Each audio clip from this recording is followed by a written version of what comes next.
Hi అండి. ఎంతమందికి బెల్లం రోటీ తెలుసు కామెంట్ చేయండి. నాకు నైట్ మా సిస్టర్ కాల్ చేసి చెప్పారు బెల్లం రోటీ చాలా టేస్టీగా ఉంటుంది అని చెప్పేసి. చిన్న ప్రాసెస్ చెప్తే నేను మార్నింగ్ లేవగానే ట్రై చేశా. జస్ట్ బెల్లంని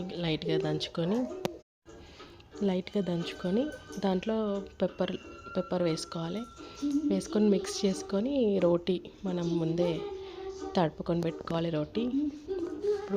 చపాతీ పిండి దాన్ని ఇట్లా వెడల్పుగా చేసుకొని దాంట్లోకి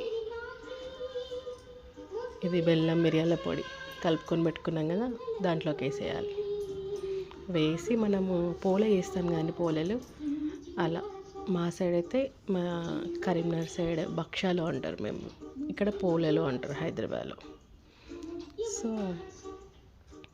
అలా చేసుకొని ఎక్స్ట్రా పిండి తీసేసి దాన్ని రోల్ లాగా చేసుకొని మళ్ళీ చపాతీలాగా చేసుకొని పెంక మీద కాల్చుకోవాలండి.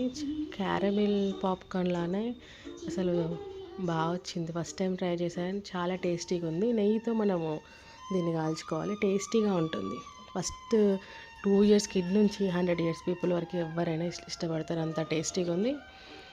మంచిగా మెల్ట్ అయిపోతుంది లోపల బెల్లం, టేస్టీగా ఉంది. నేను ఇంకా టైం లేక ఆ బెల్లంని కొంచెం ఇంకా మెత్తగా దంచుకుంటే బాగుంటుంది. గ్రైండర్ అయినా వేసుకోండి. నేను ఒకటే ఎట్లా వస్తుందో తెలియక ఒకటే చేశాను, కానీ చాలా టేస్టీగా ఉంది. బెల్లం ఈ సీజన్లో మిరియాల పొడి మనం డైరెక్ట్గా తినలేము, టీలో వేసుకొని తాగొచ్చు, కానీ ఇట్లా బెల్లంలో వేసుకొని మిక్స్ చేసుకొని ఇలా రోటీ చేసుకోండి.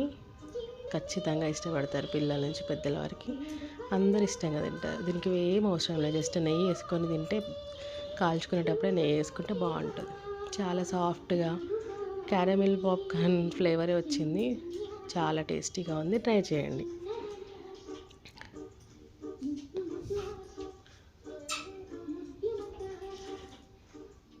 ఫస్ట్ టైం ట్రై చేశాను కానీ బాగా వచ్చింది, టేస్ట్ చాలా టేస్టీగా ఉంది. ఇది చలికాలానికి నెయ్యి గడ్డగట్టిపోయింది, సో నేను హ్యాండ్తో రాసాను లైట్గా. మనము ఈ చలికి కొంచెం వేడి మనం పెంక మీద ఉండగానే మనం రాసుకోవచ్చు చేతితోని.